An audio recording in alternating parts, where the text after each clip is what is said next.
The National Broadcasting Empire. We own your news. We own your mind, and we own your world. This is the National Broadcasting Empire's pre-2012 presidential election coverage. I'm Paul Rogers. Greetings. Many speculate that Rick Perry will bring Mitt Romney's Mormonism into the foreground to gain the Christian conservative vote. Live from the National Broadcasting Empire's studio in California, we have Governor Mitt Romney to address this issue, and more. Welcome to the program, Governor. What do you have to say about this? As a young man, Lincoln described what he called America's political religion, the commitment to defend the rule of law and the Constitution. When I place my hand on the Bible and take the oath of office, that oath becomes my highest promise to God. If I'm fortunate to become your president, I will serve no one religion, no one group, no one cause, and no one interest. A president must serve only the common cause of the people of the United States. There are some for whom these commitments are not enough. They would prefer it if I would simply distance myself from my religion, say that it's more a tradition than my personal conviction, or disavow one or another of its precepts. That I will not do. I believe in my Mormon faith, and I endeavor to live by it. My faith is the faith of my fathers. I will be true to them and to my beliefs. Some believe that such a confession of my faith will sink my candidacy. If they're right, so be it. But I think they underestimate the American people. Americans do not respect believers of convenience. Americans tire of those who would jettison their beliefs, even to gain the world. There is one fundamental question about which I'm often asked. What do I believe about Jesus Christ? I believe that Jesus Christ is the Son of God and the Savior of mankind. I am of the understanding many Mormons believe that God came down from heaven and made the Holy Mother Mary pregnant in the natural way, as husband and wife. Is this true?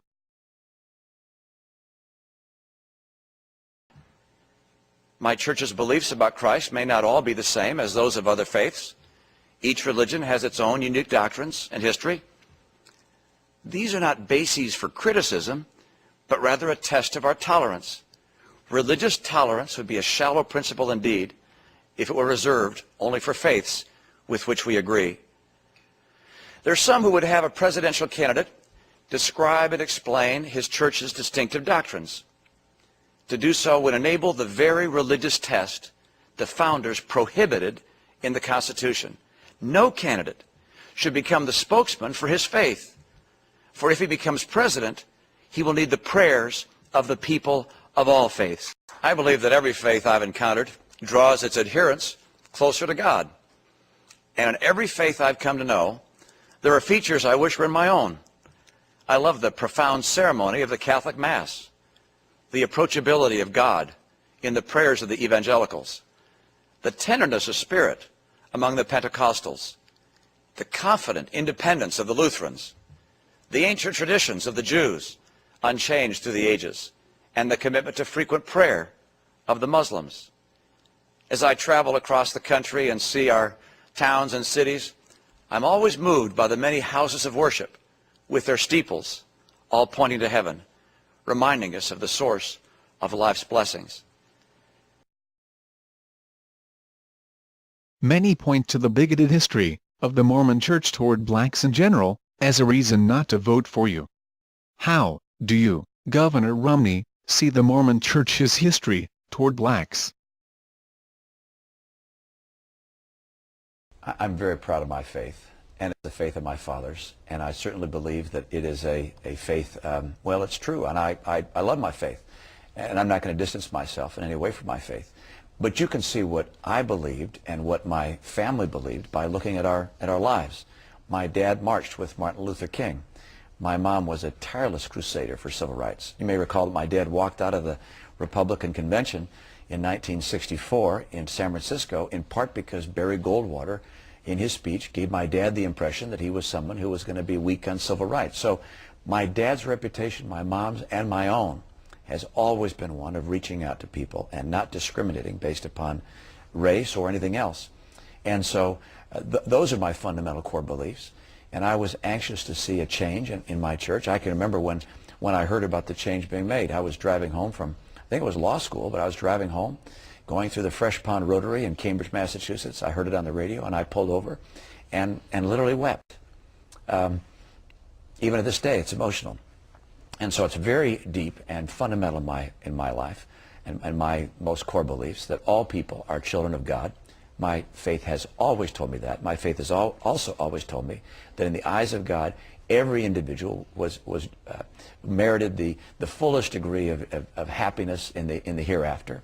And I had no question in my mind that African Americans and blacks generally would have every right and every benefit in the hereafter that anyone else had, and that God is no respecter of persons. And I could not have been more pleased than to see the change that occurred. Governor Mitt Romney, GOP candidate, in this week's Political Review. And now, Britton Childs, and a look at the GOP candidates. Republican presidential hopeful Herman Cain says he's expecting another accusation soon to be made public, that he once had an extended extramarital affair with a woman. Cain said that this individual is going to accuse me of an affair for an extended period of time. He added, "We will respond when specifics are known." Herman Cain, accused by all, admits to nothing. Republican presidential hopeful Newt Gingrich left his first wife, Jackie Batley, in 1981, for Marianne, his second wife, while Jackie was in the hospital, undergoing cancer treatment. Marianne and Newt later divorced in December 1999, after Marianne found out about Newt's long-running affair with Kirsta Bisek, his one-time congressional aide. Gingrich asked Marianne for the divorce by phoning her on Mother's Day, 1999. What a guy. Sexual harassment, adultery, but the greatest of sins, seems to be Mormonism, among Christian conservatives.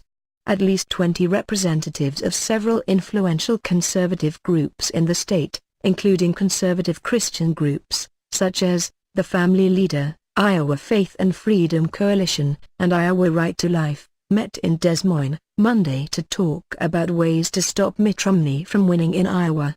"Our concern is that if the conservatives stay as fragmented as they are, that Romney could win the Iowa caucuses.